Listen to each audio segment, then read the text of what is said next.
I want to tell you all about something that happened to me this week. On Tuesday evening, I was sitting in my living room, enjoying the peace and quiet, futzing around on Facebook on my laptop. Came across a video that a friend had posted, a video of a flash mob. You all know what flash mobs are, right? Where a bunch of people just show up out of nowhere to sing a song or do a dance or something like that, something really joyous, and then they disappear again. This was a flash mob doing the last several minutes of Beethoven's Ninth Symphony, the great Ode to Joy melody. And it was happening somewhere in the square of some European city, I'm not sure where. And the whole thing started with just a bass player standing in the middle of the town square with his big double bass, starting to bow off the first notes of that section of music. And my son was in the other room in the den watching cartoons on the TV, but the minute I hit play and those first notes sounded out of my computer speakers, Jamie came bounding into the room and jumped into my lap and said, "I know this song." And he does. He watches this cartoon called Little Einsteins that uses classical music a lot. I learned classical music from Bugs Bunny. He learned it from Little Einsteins. But he said, "I know this song." And he was there in time for the cello player to show up and start playing.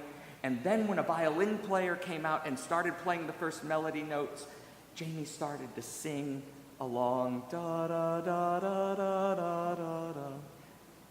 And then there were more violins, and the bassoon came out, and the French horns came out.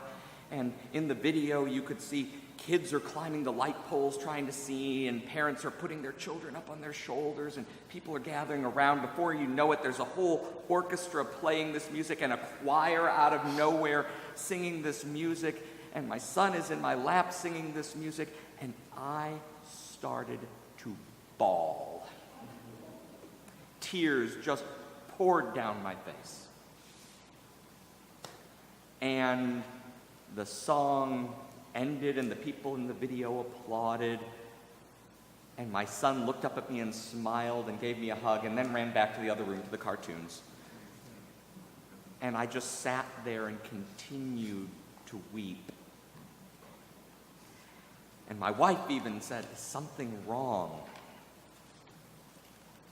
There was nothing wrong. I was overcome by the beauty of all of it. The beauty of the music, the beauty of this little child in my arms, the beauty of the people who were brought together by beauty.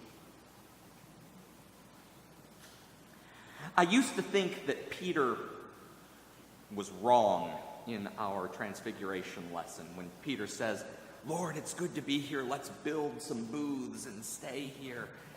And I'm becoming more convinced, no, Peter was right. He knew what was going on. He said, the beauty of this moment is what it's all about. Peter knew that there was too much ugliness down off that mountain, too much brokenness, and that brokenness was not really what it was all about. He wanted to stay in the beauty.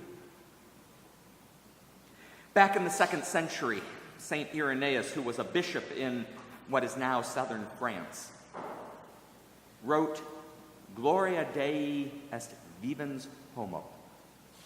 That translates as, "The glory of God is the living person." We often translate that as, "The glory of God is the human being fully alive," because that's really what St. Irenaeus was getting at, the idea that a person completely alive shows forth the beauty of God. We treat often this Transfiguration gospel that we have today as seeing God in Jesus.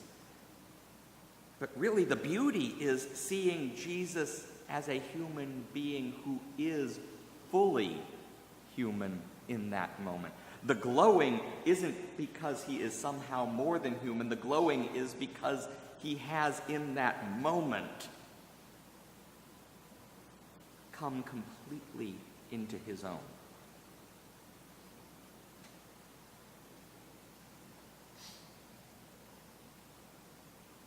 Peter and James and John and even Jesus are going to have to move away from this moment, back down the mountain, back out into the brokenness that they knew before this moment of beauty.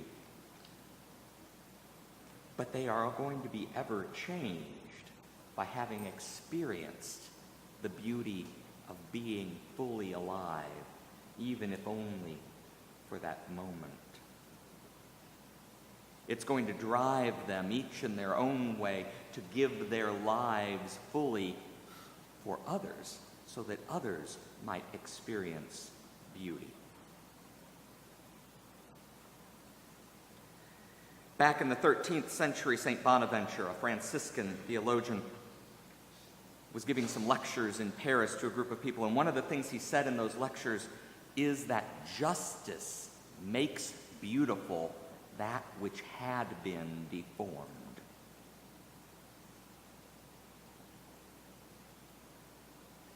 Brokenness, ugliness, violence, degradation, these things deform humanity. But they are never the ultimate reality.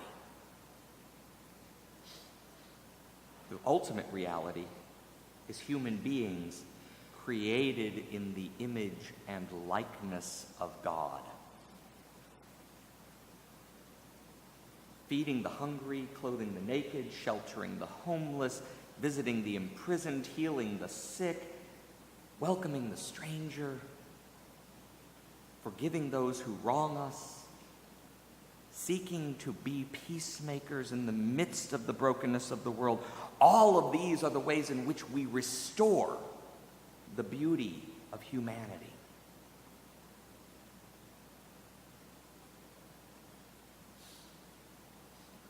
All of us here, I hope, are here because we have had moments like my moment on Tuesday evening, seeing beauty and longing for it.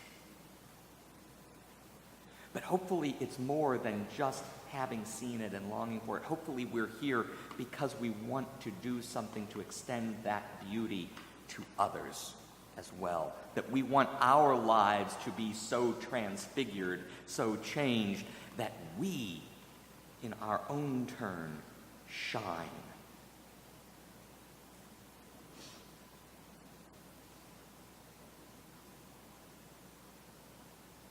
When we are given that gift of beauty, when we give that gift of beauty,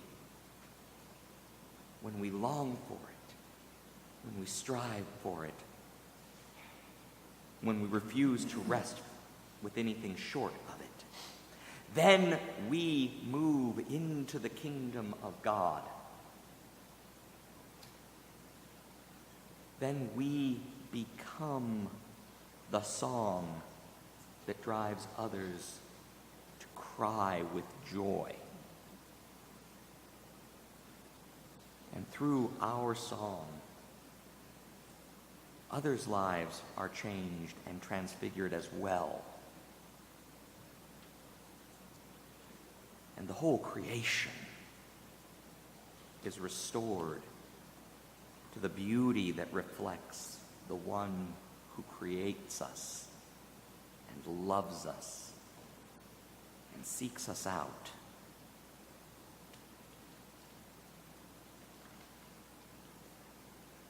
This feast of transfiguration is an invitation to each one of us to rediscover who we really are deep down, and to rediscover that under all the brokenness, under all the messiness, that beauty that God sees in us still exists. And and cries out to be released upon the whole world.